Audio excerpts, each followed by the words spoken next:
Herkese Anavatan'dan selamlar, saygılar. Nalçık'ta yaşamanın 25 sene oldu Allah'a çok şükür. Gururuyla onun, yani şöyle de bakayım, Somali'den gelmediğini de göstereyim aynı zamanda. Yani çok rahat yaşıyoruz, harika bir memlekette yaşıyoruz.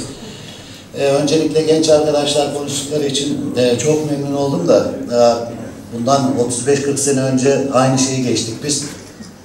Buna o zaman ne Gaflet vardı ne bir de ben Eskişehirliyim. Eskişehirliydim Allah'a çok şükür.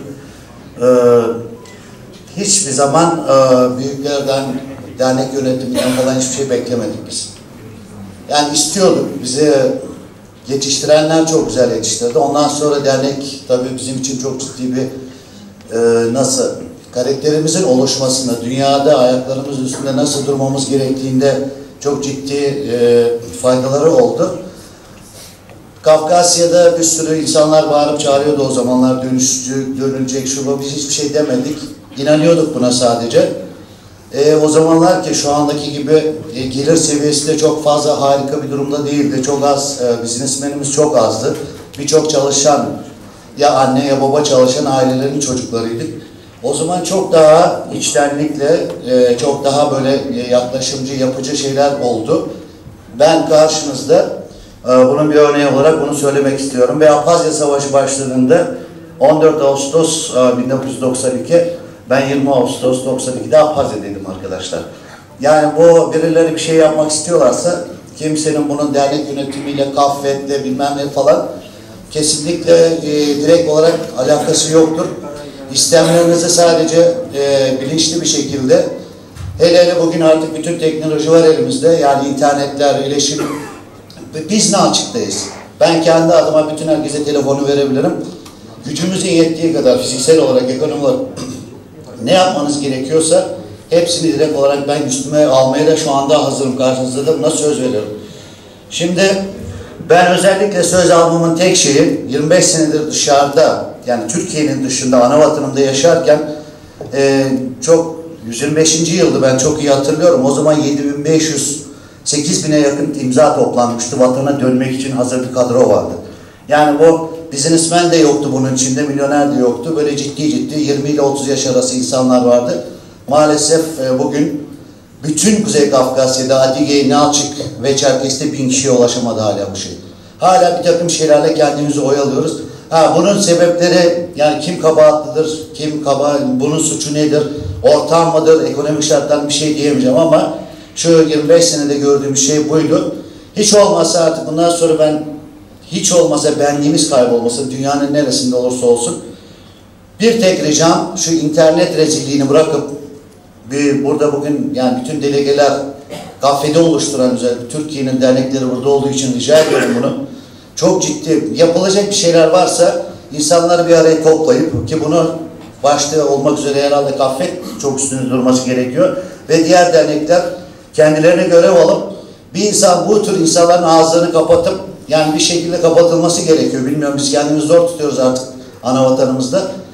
Biz yani dünyada en örnek, insanlık adına en güzel yaşam tarzı olan bizim gibi bir Çerkes halkına, yani Adigelere ve Abhazlara yakışmayacak şeyler oluyor piyasada ve şimdi bugünün bugünle ve yarın olacak olaylarda insanlar kişisel yorumlarıyla birçok mesajlar atıyorlar. Bu katil Putin'e kadar varıyor bu iş. Onu da o zaman şöyle bir şey aklımıza geliyor. Bu insanlar ana vatanla falan alakaları yok. Kendilerini o andaki şeyle doyurmak için bir şeyler gündeme atıyorlar. Sürekli olan nasıl deniyor Türkçesi? Gündemde kalmak istiyorlar. Bunun için uğraşıyor insanlar. Bir mikrofona saralım, bırakmak istemiyorlar gibi bir şey. Bu interneti bıraktırmak için elimizden gelen çabaları sarf etmemiz gerekiyor. Bunu lütfen anavatanda yaşayan bir insan olarak, çok çirkin görünüyor. Bunun bırakılması konusunda çok büyük bir çaba sarf edelim. İkinci olarak, 3 yıldır değil mi da? Yapılacak bütün işlemlerde, şimdi Dünya Çerkes Kongresi'ne biz çok iç içe olduğumuz için iyi biliyoruz. Gaflet için çalıştığı hakkında da bir sürü şeyler. Bir tek sorun, kişisel olarak kimsenin sorumluluk almaması veya biz böyle üyeler olarak insanlara kişisel olarak niye bunu yaptın diyemememizden kaynaklı. Benim kendi görüşümü söylüyorum ben. Biz küçükken okuldayken bize bunu öğrettiler. Kurumsal bir çalışmaya giriyorsan, eğer biz yapıyoruz diyorsak kesinlikle yalan söylüyoruz diye yetiştirdiler bize. Ama ben yapıyorum, benim adım Muharrem dediğimde o çok doğru olduğunu ve bir süre konulduğunda da bir ay sonra veya bir sene sonra bilmiyorum, bir sene sonra bunu insanların karşısına geçip sen dediydin, bunu niye yapmıyorsun? Ama biz dediğimizde toplum psikolojisinden dolayı ben yapmasam niyeyse diğer üye yapar, başkan yardımcısı yapar, dernek başkanları yapar gibi bir psikolojiyle aldığımız yol belli arkadaşlar. Lütfen biraz daha sorumluluk alıp üstümüze insanların yakasını tutma, yani yakasını tutma kavga gürültü bir para hesabı sorma anlamında söylüyor. Türkçe'de biraz zorlandı aslında.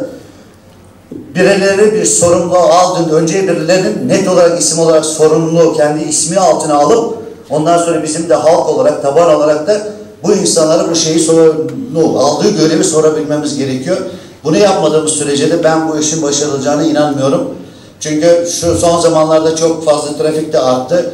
İşte son olan, gelişen olay uçak düşmesinden başlayın. Gafvet'in başkanından oraya sokulmaması kararları gibi sadece 3-5 kişinin arasında gezen şeyler. Rusya'nın Dışişleri Bakanlığı'na bile gidemedik. Öyle bir acı tablomuz var. Ki biz orada yaşadığımız için Rusya kanunları bunlara elverişli olduğunu gösterdikleri halde birkaç kişinin üstüne bir şeyler yıkmadan, yani burada göremeyeceğimi bir insanlar zaten bir şeylerden ödün verip de bu işlerin peşine koşuyorlarsa onların üstüne hepsini yıkmadan bir toplum olarak komplike. Ben çok tuhafım. Bizim zamanımızda bundan 35 sene önce yani çok zor şartlarda bir yerden bir yere gidebilmek için otobüs parasını hesapladığımız zamanlarda hakikaten daha aktifti. Şimdi bir sürü şeyler, imkanlar çoğaldı. Samimiyet azaldı. Niye onu ben, yani samimiyet de mi diyeyim diye, asimilasyon mu oluyor? Onu bir türlü farkında değiliz. Bu sorumluluk olursa bundan sonraki bir dahaki kongrede, hatta ben kongreden kongreye burada toplanmasından daha fazla periyodik olarak 3 ayda bir insanları toplayıp halk olarak toplayıp bu salonda biraz önce söylendi 1000 kişi toplanıyormuş da eskiden burada 1500 toplanıp insanların bu işin sorulması gerektiğine inanıyorum. İnşallah hep birlikte Kafkasya'da daha fazla sayımız olması temennilerimle hepinize teşekkür ediyorum. Biz de Muharrem Bey'e teşekkür ederiz. İnşallah